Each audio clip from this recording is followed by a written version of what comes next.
would like to ask you, what are you doing to keep yourself so fit? I mean, it's unimaginable. It's beautiful. I think, I don't know. You need to tell us what is your secret. You know, it's thank you, Mr. Hira, for having me here. It's always a pleasure to be back to the Magna House, and Vinodini, thank you. I think what we've tried to do through this interview is emphasize on the fact that many of us think that beauty and fitness are just physical.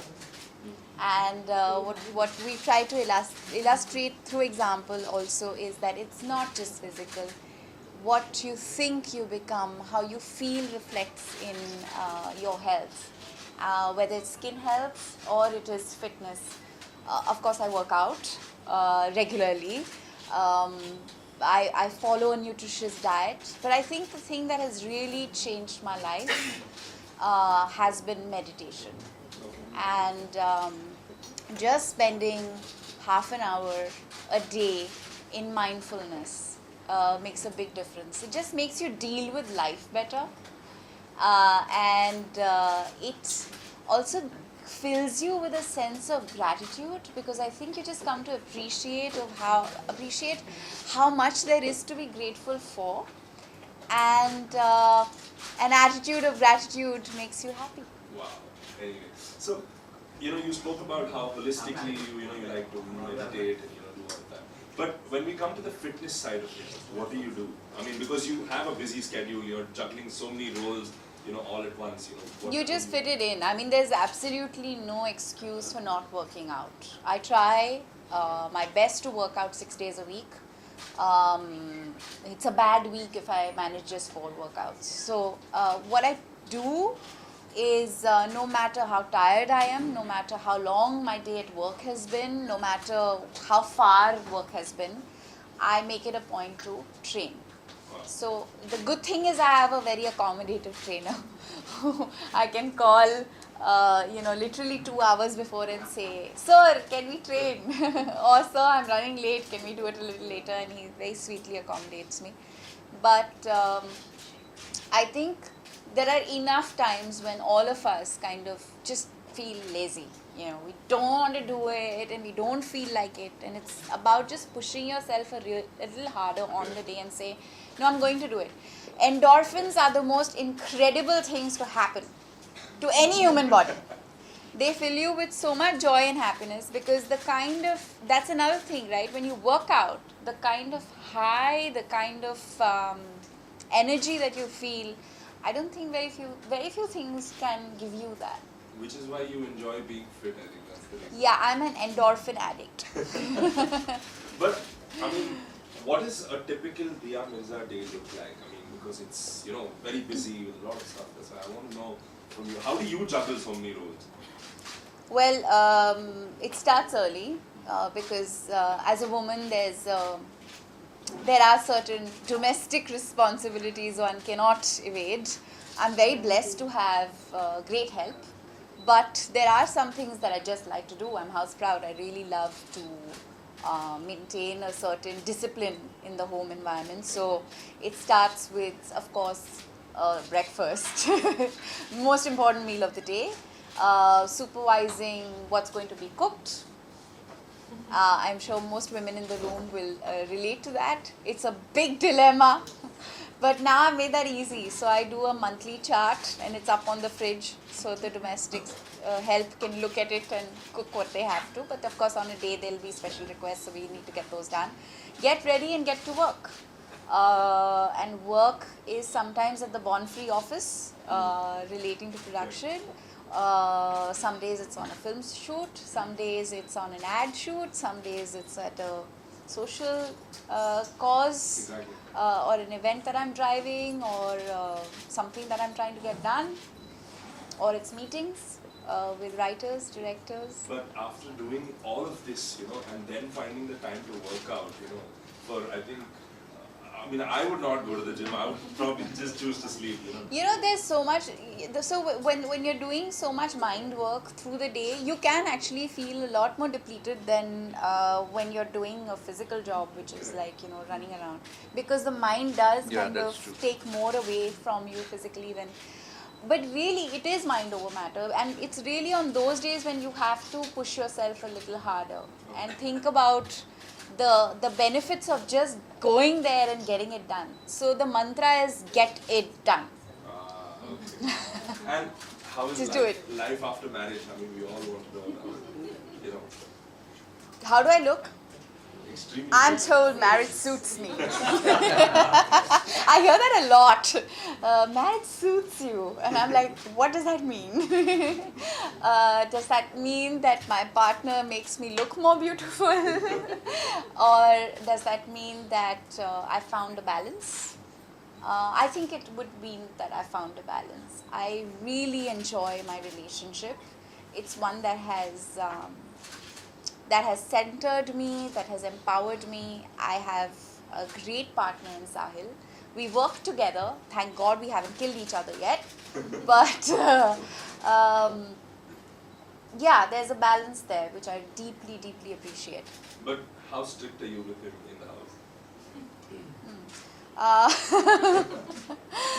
I think only as strict as he allows me to be.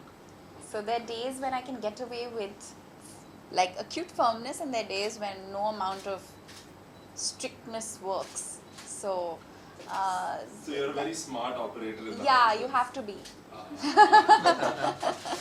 But okay, we're going to open it to the audience and see, you know, who has any questions that you want to ask them. Thank you all for being here. There we have a question. Hi, Dia. Yeah, hi. You said meditation changed your life. I want to know who introduced you to meditation, and under what circumstances you chose to start meditation. Meditation started in school. I went to a beautiful school that followed the philosophy of J. Krishnamurti in Hyderabad. So meditation was actually a part of school assembly. I think when something is such a integral part of your everyday life, you don't learn to appreciate it as much. It was when I started working in films and I stopped meditating because I thought I didn't have the time for it, that I discovered how important that was and how much of a life-changing ingredient it could be. And I got reintroduced to meditation with the Art of Living. I started practicing the Sudarshan Kriya, and that's how I kind of found that once again. Having said that, I think it's also life situations and experiences that kind of drive you in certain directions. I think losing my father at 22, I was just 22 or 23. I was juggling a lot of work pressure. I was doing multiple films, the media, just everything. There was just extraordinary pressure. And I think it's those moments in life that kind of push you inward and compel you to look beyond, what is there. Thank you. या health के लिए आपकी inspiration है कोई, अगर बॉलीवुड में से अगर बात करें? आजकल तो बहुत ज़्यादा हैं, बहुत सारे लोग हैं. आई थिंक अगर आप करीबी से देखेंगे तो ये एहसास होगा आपको कि हम लोग सब के बात के ये दिमाग में बात बैठ गई, हमें ये समझ आ गया कि हमारा जो काम है वो फिज़िकली और मेंटली इतना चैलेंजिंग है कि हमें हमारे सेहत का ख्याल रखना बहुत ज़रूरी है. We cannot afford to neglect our health. तो फिटनेस, आई एम श्योर एक ज़माना था जब लोग सिर्फ मसल्स बनाने के लिए वर्कआउट करते थे, लेकिन अब सब वर्कआउट करते हैं क्योंकि वो सब चाहते हैं कि एक ऑप्टिमम हेल्थ हो सबका. You otherwise you feel depleted, you don't feel good, काम अच्छे से नहीं होता, मज़ा नहीं आता काम में. तो कोई फिटनेस एक्टर एक्ट्रेस Bollywood में? Who's your inspiration? You know, there are so many. I think, but I would like to mention people like Dino Moria, who I think were one of the first few people who took it beyond the gym. You know, kind of gave you the sense that there is a body that can be achieved in a very holistic manner, where you know you're optimizing your health more than anything else. He kind of took fitness outdoors.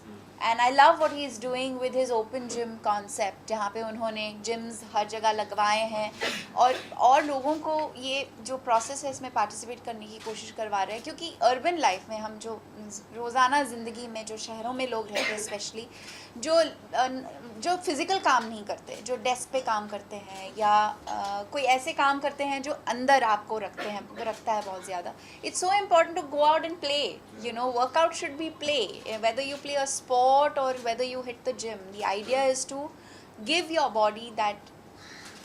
I love how wide the eyes are and how closely you're paying attention to this. I hope this conversation inspires many of you to start working out. I really do, because it changes everything. Stop Yeah. smiling. There. You are active on the social front, so is it a conscious effort to build yourself as a brand? No, it's never been a brand thing. You know, I don't perceive myself as a commodity. I'm an individual who has a heart that beats, and I'm an extremely emotional person. I deeply value this position that life has given me. You know, it's so amazing to be able to connect with people, to have the opportunity to reach out to so many people. Why would I not use that to make a difference? Also, I think very early in life, I was taught, and I deeply appreciate that now, is that there is no bigger ingredient to understanding your self-worth or getting a sense of well-being than making a difference. It really redefines life. And I think that, you know, there are many cultures and many places in the world where community service is a part of school curriculum. I know that my mother works in a rehabilitation center. She works with alcoholics and drug addicts. And I know how it's redefined her life. You know, the sense of purpose, the sense of optimism, the sense of... And purpose is the most important thing for any human being to have. You know, it just does so much for you. Okay, I have a question, you know, in today's day and age, you know, when everyone's getting fitter, you know, I also read a certain excerpt in the interview where you said that, you know, you're completely against crash diets. Yeah. But, you know, there are certain people who have those kind of self-confidence issues. There's and, no you know, quick fixes. Correct, exactly. You know, with health, there's no quick fix. And with especially, and that's what I always say, that we need to redefine our idea of fitness. Fitness is not about developing a body with muscles. It's about gaining strength. It's about making your core strong, your inner being strong. And crash diets don't help. They really don't. They just harm your body, and they're the worst thing for you to do.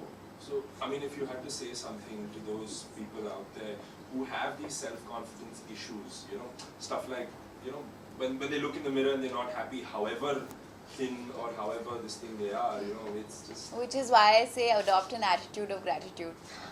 It'll just make you a happier person.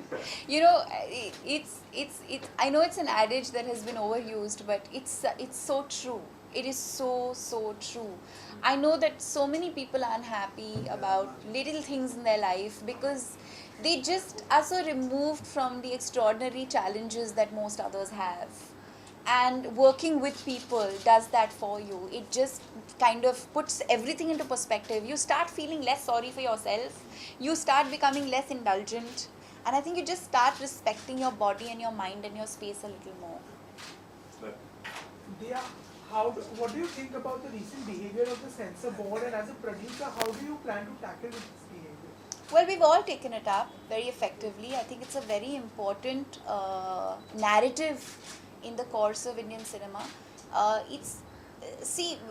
The thing is that it's not a censor board, it's a certification board, and I think somewhere along the way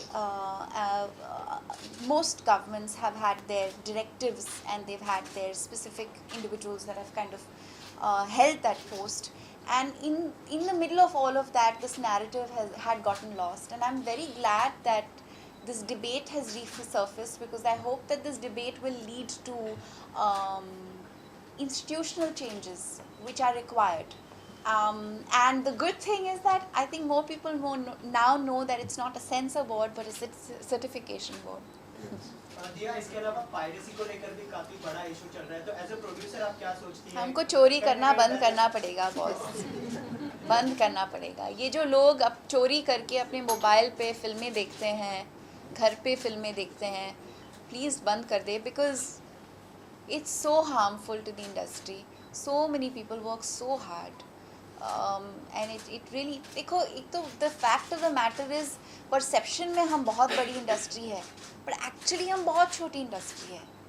हमारा we our national, like our annual earning or contribution to the national exchequer is probably the size of a small cottage industry. And so we might be very big in perception, but the fact is that we are a very small industry which has a core strength of a few lakhs of people, and their lives get really badly affected when जब आप उनकी फिल्में चोरी करते हैं. It's horrible. Yes. What is your current? You're going to start working out now? Okay. What is your current? My favorite workout is I really enjoy Pilates and I really enjoy functional training because they're all core strengthening exercises, and I love kickboxing. Yesterday I discovered the hula hoop after school. Many years. My mother picked it up and she just went, yeah, it was so much fun. It's a great exercise. How good are you at kickboxing? I'm quite good. Is Sahil scared? No. Yeah. Hi. Well, there has been a demand for it, and it's been a beautiful narrative that has really engaged the audience and enriched people and motivated them. So I would actually like to traverse civilizations that are influenced by different rivers. So why not Brahmaputra? Yeah, coming back to relationship, आपने कहा शादी ने काफी कुछ changes लाए आप पे personally. मैंने नहीं कहा, आपने कहा. हाँ. रिलेशनशिप चेंज हो जाता है शादी के बाद. किसने बोला यार? सही नहीं होता है. सही नहीं होता है, ठीक है. हाँ. करीना ने रिसेंटली जब उनसे पूछा गया था कि वो हॉलीवुड क्यों नहीं जा रही है प्रियंका की तरह, तो उन्होंने कहा I am not ambitious as Priyanka, I want to settle down. Your take on it? You know, we're trying so hard to break stereotypes. एक तो when women say, why do you ask us if we are settling down when we get married? I always ask this question. आप settle कब हो रहे हो? मैं 18 साल की उम्र में थी जब मैंने पहले इंडस्ट्री ज्वाइन किया था. मुझे तब जर्नलिस्ट यही क्वेश्चन पूछते थे, और जितने साल तक मैंने शादी नहीं की थी उतने साल तक हर साल यही क्वेश्चन दोहराया जाता था, आप सेटल कब हो रही हैं? तो मैं उनसे पूछती थी, भैया 18 साल की उम्र में मैंने घर छोड़ा, अपना घर बनाया, मेरी आमदनी है, मैं कमाई करती हूँ, I earn a livelihood, I run my home, I run my parents home, I have responsibilities that are beautifully I am handling. How much more settled do you want me to get? So I think the first thing is that this association of being married to being settled needs to be suspended completely, because it's utter rubbish. I think any individual who finds a clear sense of purpose, who's navigating their own course, who earns a livelihood, who has clear ambitions, who knows what they're making of their life and doing it responsibly is settled, okay, married or not. Secondly, I would say that yes, every individual has their own set of aspirations, their own set of idea of happiness, their own set of what gratifies them. And somebody is gratified being wonderful and awesome in India, great. Somebody wants to seek more power to them. I think what Priyanka and Deepika have achieved is extraordinary, and I celebrate their achievement. I think it's wonderful. But does that make what others do here less? No, not in the least. Yes, we'll take one last. Tell us something about your upcoming projects. I'm currently working on 3 film productions that we're producing at Bonfrey. And my first international Iranian film will be releasing in October, and I'm really looking forward to that. It was an extraordinary experience working with in an industry that I have deeply admired and looked up to. And the person starring with me in the film is Iran's mega star, and the kind of love that has been showering my way from Iran has been really, really extraordinary. It's been a wonderful ride. Yes, one last question. Yes, hi. So, are you the kind of person who is very conscious about eating healthy? I love food, and I love all kinds of food, and I think what I've managed to do is I eat everything but in small portions. So I eat desserts, I eat everything, unless I'm working towards a certain body type where I want this really flat stomach. Then I'll avoid sweet things and carbohydrates after 7 in the evening for a period of time. But I live to eat, and no aim or goal can stop me from eating. I have a question. How do you resist the biryani then? I cook it and I make it very well. So I am a complete foodie. Okay. One last question we'll take and then we'll close it for now. One thing that you always include in your diet. Fresh vegetable smoothies. And one thing that you don't include. Karela. Anyway, with this, I think we come to the end of this lovely. Thank you so Thank much you. for coming here. Thank you all for being here. Please give a huge